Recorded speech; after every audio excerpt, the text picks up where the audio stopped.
Welcome to this week's edition of Outdoors Online, a weekly webcast produced by the North Dakota Game and Fish Department. I'm your host, Mike Anderson. My guest this week is Fisheries Division Chief Greg Power. We're going to do an ice fishing recap and give some late season reminders. Greg, how is ice fishing popularity in general? Well, in North Dakota, that's one of our winter recreation sports. People get outside and ice fish. It's certainly grown, just like fishing in general has grown a lot over the years. Ice fishing has grown in popularity. Actually, I saw a statistic back in the 60s. I think it was less than 2% of the anglers, licensed anglers, ice fished in the 60s. Nowadays, it's on a good year, we'll have about 25% of our entire fishing effort is ice fishing. So it can be a big player. Okay, and some parts of the state this year had lots of snow, some had not as much. How has the access been this year? Maybe we need to go back to, way back to October of last year, 2019. We had the big snow event there, and, our ice conditions statewide were not good in the early part up to about the holidays because of the snow, because of the freezing and thawing, the ice, and then all that runoff. So we had moving water. We still do in some of our lakes. So ice conditions were not good. It was a slow start, but once it got going, it was pretty decent. End of February now, we're looking at the western half of the state. We have very little snow. Access has been good. The eastern half of the state still, it's a bit of trouble for some people getting around still. And that's because of all the snow. It is. The ramp. There's sites that are still blown in for sure, and there's a number of lakes that people probably haven't fished at all this winter. Okay, so the people that did get out, the anglers that did get out fishing, how was fishing? I think again, it started okay. The ice again was not the best, but our reports, there's some perch fishing, some decent walleye fishing, some actually pretty good pike fishing throughout the state. It started pretty decent the last month, and that's somewhat typical of a winter. You get into February, I call it the dog days of winter, similar to August and the summer. Fishing slows up, and in February, it's been here the last couple weeks or month, it's been a lot slower. Okay, and with all the moisture on the landscape, it's setting up to be pretty good habitat for perch. Oh yeah. It's again, access this winter in the eastern half of the state's been problematic for sure, but the good news in the big picture, now nothing's going to change overnight, but in the big picture, we're going to have very good conditions for pike and perch reproduction this spring. Lots of flooded vegetation, I'm sure, when the ice goes off, and that's what perch and pike need.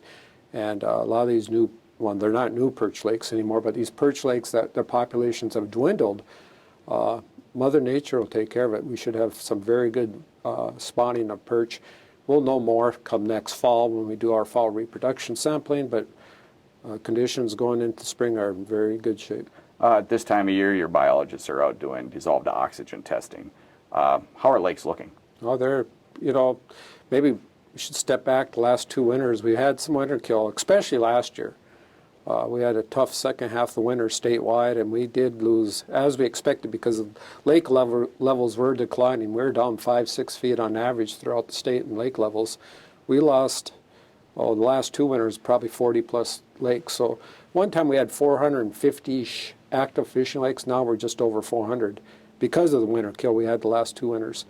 This winter, as we expected, the lake levels got replenished with all that fall runoff.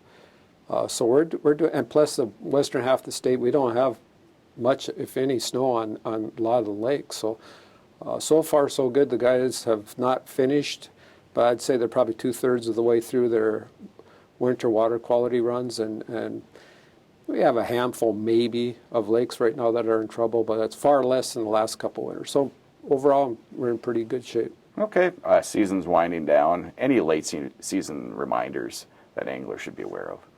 More of the same. It's middle of February. Look at the calendar, just look outside. The day length is getting considerably. We're starting to get a whole lot more sunlight out there, and as that sun gets higher in the sky, it's incredible. Come March, especially, the power of that sun and what it can do to the ice. So be careful as spring.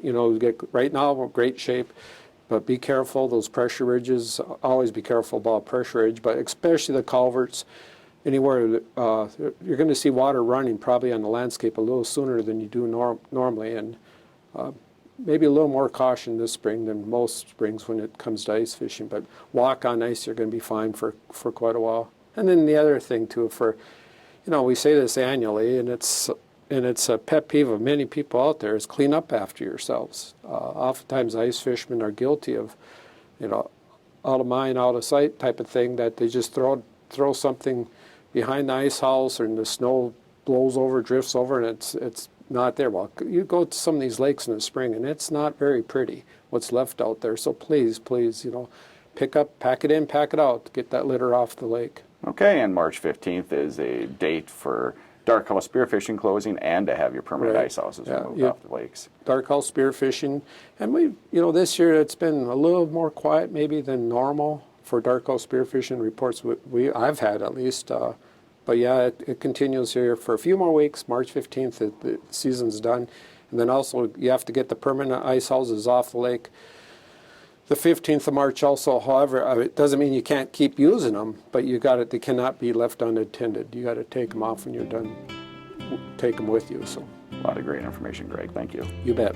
Like Greg just mentioned, you must remove your permanent ice houses from North Dakota water bodies by midnight on March 15th. You can continue to use your ice house after March 15th as long as it's removed daily. For Fisheries Division Chief Greg Power and the rest of the staff here at the Game and Fish Department, thanks for joining us for this week's Outdoors Online. We'll see you again next week.